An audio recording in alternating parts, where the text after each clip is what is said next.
আসসালামু আলাইকুম। আশা করি আপনারা সবাই ভালো আছেন। প্রবাদে আছে, সংসার সুখের হয় রমণীর গুণে। কথাটা আমরা কতটা সহজেই না বলে ফেলি, তাই না? কিন্তু এই একটা বাক্যের পেছনে একজন নারীর কত হাজারো রাতের কান্না, ক্লান্তি আর আত্মত্যাগ লুকিয়ে থাকে, তা হয়তো শুধু সেই নারীই জানে। প্রতিটা দিন শুরু হয় একই নিয়মে। সকালের প্রথম সূর্য ওঠার আগেই যে পথ চলা শুরু হয়, তা শেষ হতে হতে রাত গড়িয়ে যায়। ঘরের প্রতিটা মানুষের চা নাস্তা থেকে শুরু করে কার কি পছন্দ, কার কি দরকার, সব কিছুর হিসাব একটা মেয়েকেই মেলাতে হয়। আমরা কোনো বিনিময় না চেয়েই সারাটা দিন সংসারের পেছনে ঢেলে দিই। দিন শেষে শরীর যখন ক্লান্তিতে ভেঙে পড়ে, চোখ দুটো যখন ঘুমের ঘোরে বন্ধ হয়ে আসতে চায়, তখনও আমরা দায়িত্ব থেকে পিছপা হই না। মাঝরাতে উঠে পরিবারের মানুষের পছন্দের খাবারটা তৈরি করে দিই। কিন্তু সবচেয়ে বড় কষ্টের জায়গাটা কোথায় জানেন?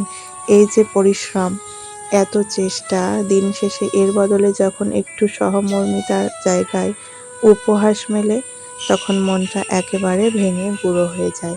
যখন নিজের ছোট ছোট চেষ্টাগুলোকে ভালোবাসা না দিয়ে সবার সামনে বা সন্তানদের সামনে হেয় করা হয় বা হাসাহাসির পাত্রী বানানো হয়, তখন শারীরিক ক্লান্তির চেয়ে বুকের ভেতরের কষ্টটা অনেক বেশি ভারী হয়ে ওঠে।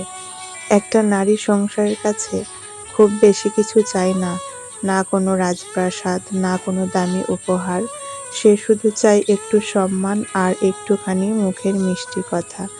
আজকে আমি আমার বোনদের আর প্রতিটা নারীকে একটা কথাই বলতে চাই, আপনি সংসারের জন্য যা করছেন অবশ্যই তা পরম ভালোবাসায় করুন, কিন্তু করতে করতে নিজেকে এতটা নিঃশেষ করে দেবেন না যাতে নিজের অস্তিত্বটাই হারিয়ে যায়।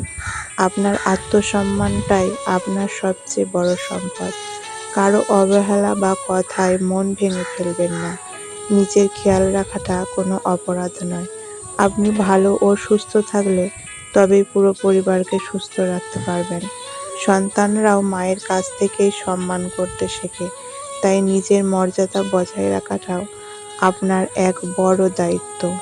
যেসব পুরুষ ভাইরা এই ভিডিওটি দেখছেন, তাদের উদ্দেশ্যে বলবো, আপনার স্ত্রী বা ঘরের নারীটি আপনার দাসী নন, তিনি আপনার জীবনের অর্ধাঙ্গিনী। তার অবদানগুলোকে একটু সম্মান করতে শিখুন। সামান্য একটা ধন্যবাদ বা একটুখানি মুখের হাসি তার সারাদিনের কষ্ট ভুলিয়ে দেওয়ার জন্য যথেষ্ট। পৃথিবীটা খুব ছোট, একটু সহমর্মিতা আর ভালোবাসা দিয়ে যদি আমরা একে অপরের পাশে দাঁড়াতে পারি, তবে প্রতিটা ঘরই হয়ে উঠতে পারে শান্তির একটি নীড়।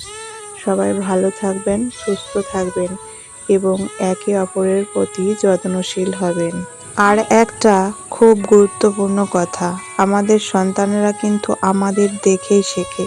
একটা সংসারে বাবা যখন মাকে সম্মান দেয় না বা অবহেলা করে, তখন অজান্তেই সন্তানরাও মাকে ছোট করতে শেখে, মায়ের ত্যাগের কদর করতে শেখে না।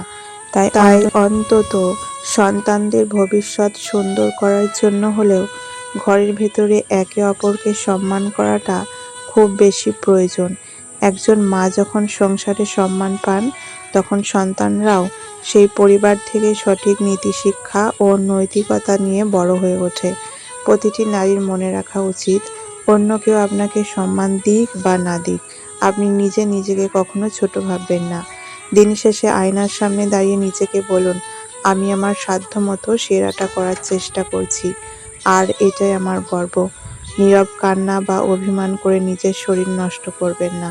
নিজের জন্য একটু হাসুন, নিজের পছন্দের ছোট্ট কাজগুলোর জন্য দিনে অন্তত 10টা মিনিট সময় বের করুন, কারণ আপনার মুখের হাসিটাই আপনার শক্তির সবচেয়ে বড় উৎস। যে ঘরে কদর থাকে, ভালোবাসার চর্চা থাকে, সে ঘরটাই আসলেও সত্যি সুন্দর। আসুন আমরা একে অপরের কষ্টটা বোঝার চেষ্টা করি, পরিবারের প্রতিটি মানুষের মুখে হাসির কারণ হই। আপনারাও আপনাদের মতামত কমেন্টে জানাতে পারেন। সবাই পরিবার নিয়ে অনেক ভালো থাকুন, সুস্থ থাকুন এবং শান্তিতে থাকুন। আজকের মতো এখানে বিদায় নিচ্ছি। আল্লাহ হাফেজ।